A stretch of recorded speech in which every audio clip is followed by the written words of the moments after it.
तुम मेरे एक हाथ में सूरज और दूसरे हाथ में चांद रख दो, फिर भी ईमान का सौदा नहीं किया जा सकता। मैं सब कुछ होने के लिए तैयार हूँ सरकार।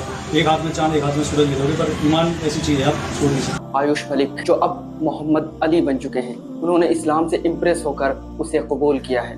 वही गोदी मीडिया इसे ब्रेन वॉश का नाम दे रही है। मैं एक सिंपल सवाल पूछता हूँ कि अगर ये ब्रेन वॉश या फोर्सफुली कन्वर्जन, तो फिर इस्लाम को कबूल करने वालों के दिलों पर ऐसा असर कैसे हो जाता है कि वो इस्लाम के लिए सब कुछ सेक्रीफाइस करने के लिए तैयार हो जाते हैं। अगर कोई फोर्सफुली इस्लाम कबूल करवाता है किसी को, तो फिर कबूल करने वाले के दिल पर ऐसा गहरा असर कैसे हो जाता है कि वो अपने रब का सच्चा बंदा बन जाता है। इतिहास गवाह है कि जिन लोगों ने भी इस्लाम को कबूल किया, फिर उनके सामने कितनी भी बड़ी परेशानी आ गई, कितनी भी बड़ी मुश्किलें आ गई, लेकिन उन्होंने इस्लाम को नहीं छोड़ा। उन्होंने पूरी दुनिया छोड़ दी, उसके लिए सेक्रीफाइस कर दिया हर एक चीज़ को, लेकिन इस्लाम के साथ समझौता नहीं किया।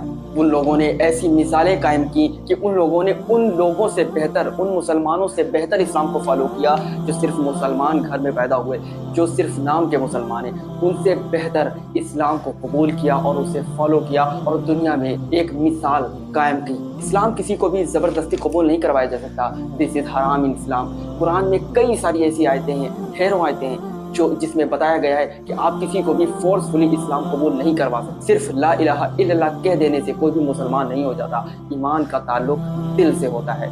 सिर्फ ला इलाहा इल्लल्लाह के लफ्ज़ दोहरा देने से, एक नहीं आप हज़ारों लाखों मरतबा दोहराइए, लेकिन अगर उस पर अमल नहीं है तो उसका कोई मतलब नहीं। ईमान का ताल्लुक सच्चे दिल से है, ना कि ज़बान से। जब आप अक्ल शऊर से और सच्चे दिल से ये कबूल करते हैं कि हाँ मैंने इस्लाम से इम्प्रेस होकर, मैंने इस्लाम को जानकर समझकर फिर उसे कबूल किया है, तो ये है रियल इस्लाम जो आपने कबूल किया है। ईमान का ताल्लुक दिल से है, ज़बान से नहीं। इस्लाम दुनिया का सबसे फास्ट ग्रोइंग रिलीजन है। तौहीद की अमानत सीनों में है हमारे, आसा नहीं मिटाना नामो निशा हमारा। यूनान और मिस्र और रूमा सब मिट गए जहाँ से, बाकी मगर है अब तक नामो निशा हमारा। कुछ बात है कि हस्ती मिटती नहीं हमारी, सदियों रहा है दुश्मन दौरे ज़मा हमारा।